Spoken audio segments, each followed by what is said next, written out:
Welcome back to the deep dive. We spend a lot of time on this show looking for the cutting edge, Right. the life hacks, the new technology, the things that speed everything up for you. But today, we are actually doing something a little different. We are hitting the brakes. We're looking at a product that honestly is a bit of a dinosaur. A dinosaur that is still very much alive and roaming the driveways of the world, though. Exactly.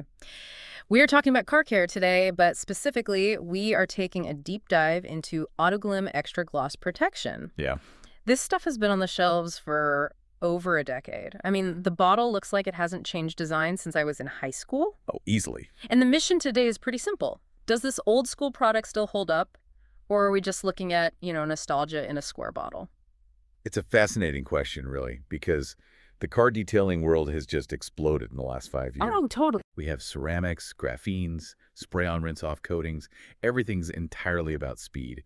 And here comes AutoGlym with a product that literally asks you to slow down. Right. And we aren't just guessing about this stuff here. We've got the technical data sheets directly from AutoGlym to understand the actual chemistry. Right. And we've stacked that against a really solid, hands-on, long-term review from the YouTube channel BMW FamM UK. Which is great. Yeah. So we have the lab coat perspective on one hand and the guy in the driveway perspective on the other. Which is really the only way to properly judge a product like this. You need to know what it's officially supposed to do, and then you need to know if it's a total nightmare to actually use on a Sunday afternoon. Spoiler alert for everyone listening, it can be a nightmare if you ignore the instructions. Oh, absolutely. But let's start with the basics here. The name, Extra Gloss Protection. Mm-hmm.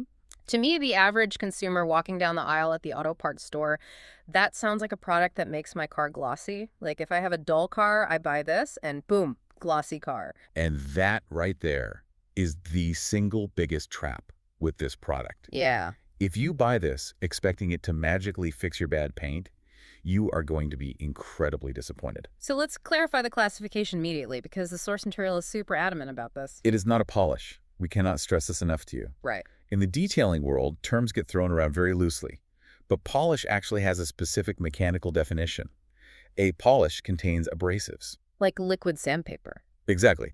Its literal job is to cut the clear coat, level out the microscopic scratches, and physically smooth the surface to create that shine. And extra gloss protection. Zero abrasives. And none. None. It is a sealant. Now, the manufacturer website calls it an easy-to-use liquid wax, but even that is a bit simplistic, chemically speaking. What is it actually then? It's technically a complex blend of hard resins and waxes that are dissolved in a solvent carrier. The reviewer from BMW FM UK had a really good analogy for this. He said applying it is essentially like adding a clear coat to paint. That is the perfect visual. Think of it as a laminate. Like if you have a document that is wrinkled and torn and you run it through a laminator, what do you get out the other side? A shiny, preserved, wrinkled, and torn document. Exactly. You have effectively sealed the defects in. That is what EGP does. It is a transparent physical shield. So it works on all types of automotive paintwork. Yeah, metallic, clear coat, water-based finishes, you name it. AutoGlym describes it as an extra tough barrier against environmental contaminants. To lock dirt out. Right. Its job is to lock dirt out and seal shine in. But the crucial part is the shine has to be there first. Which brings us to what they call the system. You can't really talk about extra gloss protection without talking about the product that inevitably comes before it. No, you really can't. It's like they're married. They're entirely designed as a pair, yes. Super resin polish and extra gloss protection. The reviewer was very specific about this order of operations in his video. He uses the super resin polish first. He mentioned that the polish is what actually masks the minor scratches, the swirl marks, and gets rid of the bird poo etching. Right, and chemically that makes perfect sense. The super resin polish cleans the paint, both chemically and mechanically. It fills in those little imperfections. So it does the heavy lifting. Yeah. Once you've done that, the paint looks great, but it's naked. It's completely exposed to the elements. Okay, so the polish is the sword that fights the damage, and the EGP is the shield you put up afterwards. Precisely. And the manufacturer notes that if your paint is dull or scratched, you absolutely must fix that first. EGP has absolutely no cleaning power. Zero. Right. If you have a smudge of tar on your door and you put EGP over it, that tar is going to be there for the next 6 months, sealed under a hard resin shell. Okay, so we've done the prep, we've polished the car, it's looking good. Now we have to actually apply this stuff. Here we go. And this is where the old school vibe really hits you. Because, I'm used to the new stuff. You spray it on a wet car, you wipe it off, you're done in 5 minutes. This sounds totally different. It is a ritual. It is absolutely not a quick fix. And honestly, the application process is where most people mess this up because they try to treat it like a modern spray wax. Let's walk through the tools first. AutoGlym officially suggests a perfect palm applicator, Right. which sounds very ergonomic and fancy, but our reviewer kept it much simpler. He used a clean microfiber cloth, which is perfectly fine provided it's actually clean. The key here is really how the product behaves. It's very low viscosity. Yeah, the reviewer used a highly technical term here. He said you just need a little splodge. I appreciate the precision there. A splodge. But he's right. Because it's solvent-based, it's thin, it spreads incredibly far. The single biggest mistake people make with this is using way too much. Because you think more is better. Exactly. But you aren't trying to frost a cake here. You are trying to lay down a microscopic film. The instructions specifically say to use long overlapping strokes. That's important to note. With a polish, you're usually working in circles, really scrubbing it into the paint. With this, you're painting. You want a consistent, even layer. But here is where we get into the danger zone. There are two specific warnings in the source material that seem to be the difference between a great result and just a ruined afternoon. Oh yeah.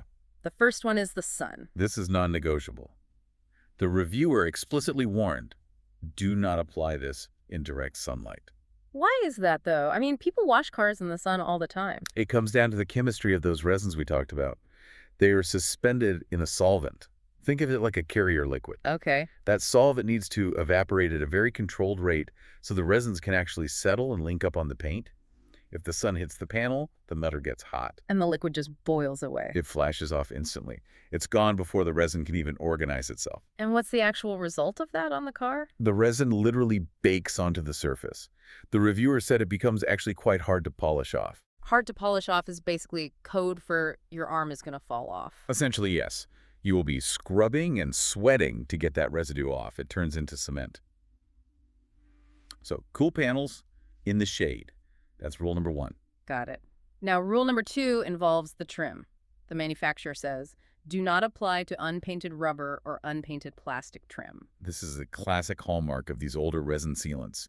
You know when you see an older car and the black plastic bumper has those ugly, white, chalky streaks all over it? Yeah, it looks terrible, like someone smeared dried toothpaste on it. That is usually dried polish or a sealant like this. Okay. If you get EGP on your textured black plastic, it sinks right into the texture, dries white, and bonds. Oh, wow. And it is notoriously difficult to remove once it's in there. So you really have to be surgical with your application. You have to pay attention.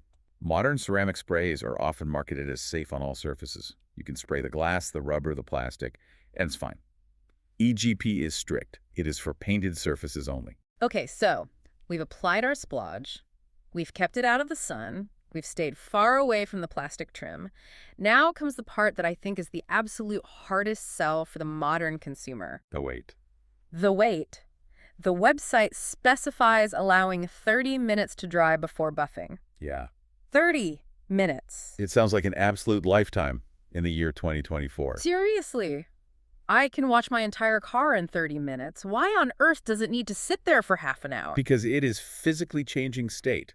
This isn't just drying the way water dries off a hot sidewalk. It is officially curing. Okay. The solvents are evaporating, and those hard resins are cross-linking. They're bonding to each other into the clear coat to form that extra tough barrier they advertise. So if I get impatient and just wipe it off after 10 minutes? You are wiping off the protection. You are literally breaking the seal before it is even formed. Oh, I see. It's exactly like opening the oven door while a souffle is rising. You just ruin the internal structure. So you really have to embrace the process. You apply it, and then you just stop. You go inside, have a sandwich, read a book.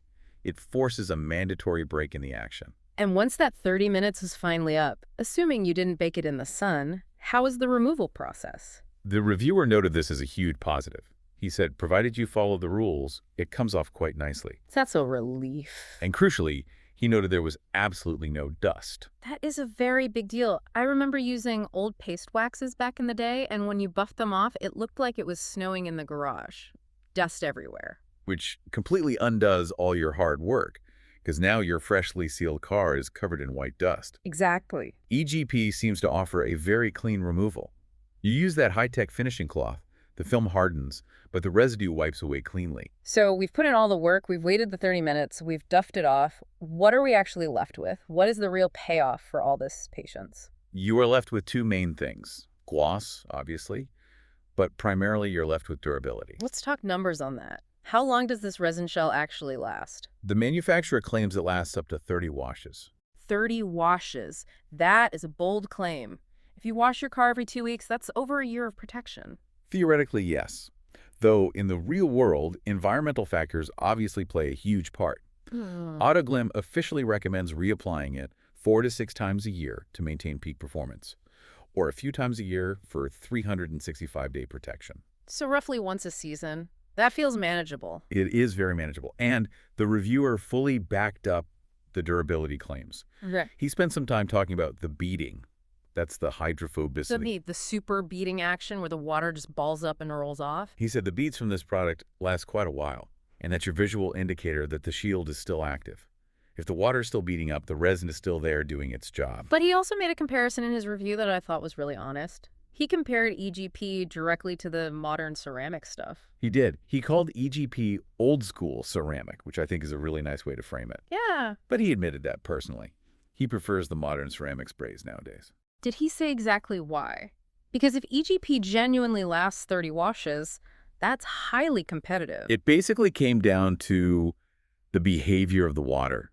He said the beads last longer and are perhaps a bit more aggressive on the ceramics. Okay. Modern ceramic coatings bond at a molecular level that creates a very intense surface tension. The water just flies off. EGP is a physical film. It works, but maybe it doesn't look quite as magic as the brand new tech.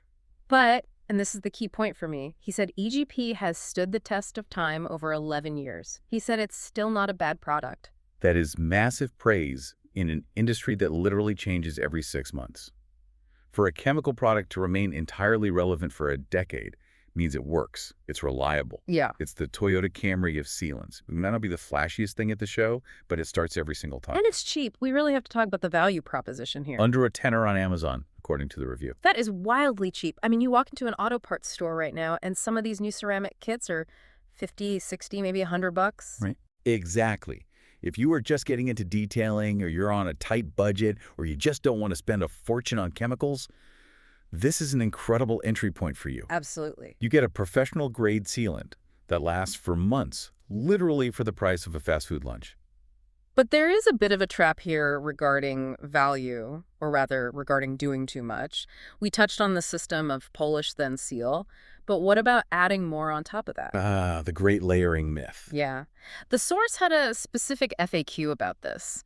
The question was, can I use high-definition wax after extra gloss protection? And the official verdict from AutoGlym was a definitive no. Which honestly surprises me. Usually these companies want you to buy everything. They'll say, yes, buy the wax, buy the spray, buy the glaze, layer it all. And that's exactly what gives this specific advice credibility. They are straight up telling you it is redundant. Right. If you use extra gloss protection, you have sealed the paint. Putting a traditional wax on top of a hard resin sealant doesn't necessarily double your protection. In fact, the wax might not even bond well to the resin, so it just smears or washes off in the rain. So you're just wasting money and a whole lot of elbow grease. Exactly. The EGP is the final step. It's the period at the end of the sentence. You do not need to add anything else to it. I love that. It simplifies the routine so much. You don't need a garage shelf full of 10 different bottles. You need the polish and you need the sealant. Done. And then just maintenance. Right. So once the car is actually sealed, how do we wash it without accidentally stripping that resin off? The rule is gentle maintenance. The source material strongly recommends their bodywork shampoo conditioner. You basically want a pH-neutral soap. Okay. If you use a harsh detergent like dish soap or a heavy industrial degreaser, you are chemically attacking that exact resin layer you just waited 30 minutes to cure. But if you use the gentle stuff, the reviewer actually noted that the EGP makes the wash process much easier. Light work of cleaning is the exact phrase he used. Because the surface is fully sealed, the dirt isn't actually sticking to your paint, it's just sitting on top of the resin. So it just rinses away. It rinses away much faster and much easier. So you put in the hard work on that one Sunday afternoon, The polishing, the careful application, the waiting. And then for the next 6 months, your washes are virtually effortless. That is the ultimate return on investment here. Mhm. Front-loaded effort for long-term ease. So let's zoom out a bit and look at the big picture. We have a product here that takes significantly longer to apply than its modern competitors. It has super strict rules about sunlight and unpainted trim. It literally forces you to wait half an hour doing nothing. And yet people are still buying it 11 years later. Why is that? I really think it comes down to the psychology of the user. What do you mean by that? Well, the reviewer repeatedly called it old school. And I think there's a specific segment of the audience that genuinely trusts the physical nature of a product like this. Like the tangibility of it? Exactly. When you apply a cream and you physically see it haze over, and then you physically buff it off, you know you have done something. You can feel the layer you just put down. Versus a clear spray where you just spritz it, rinse it off, and kind of hope it bonded properly. Exactly. With the invisible sprays, there is sometimes this nagging doubt, did I actually protect the car? With EGP, you have deeply engaged in a process. You have physically applied a shell. It's basically the difference between microwaving a frozen dinner and actually cooking a meal from scratch. The microwave is way faster, and it probably provides the exact same calories, but the cooking process feels more substantial. That's a great way to put it. And for the true enthusiast, the time it takes is a feature, not a bug. Yeah. That 30-minute cure time isn't just an annoying delay, it's a built-in break. It's a moment to step back, look at the car, and appreciate the work. Which brings us perfectly back to the mission we started with today. Does the old way still hold up in a modern world? Chemically speaking, yes, absolutely. It provides a highly durable barrier.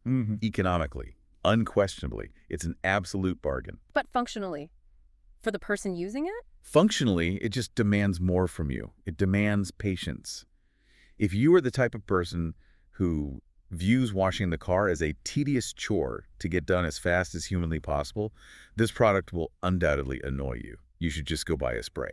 But if you're the person who puts headphones on and spends Sunday morning in the driveway as a way to genuinely relax, Then this is an incredibly satisfying product to use. The ritual, the splodge, the long overlapping strokes, the waiting, the final buffing. yeah, It creates a connection with the machine that a quick spray just doesn't quite replicate. the reviewer mentioned that despite all the shiny new tech out there, this has stood the test of time. I think that's the real key takeaway for you listening. It's not necessarily better just because it's slower, but it's definitely not worse either. No, not at all. It's just an entirely different philosophy of car care. It's all about managing your own expectations. If you want defect removal, you buy a polish. If you want a durable shield, you buy this. But you have to understand that the shield takes time to forge. The slow way might actually be the better way, or at least the more intentional way. I think that's a very fair conclusion to draw from all this. Just something for you to think about the next time you're rushing through a drive-through car wash. Maybe your car actually deserves 30 minutes of downtime.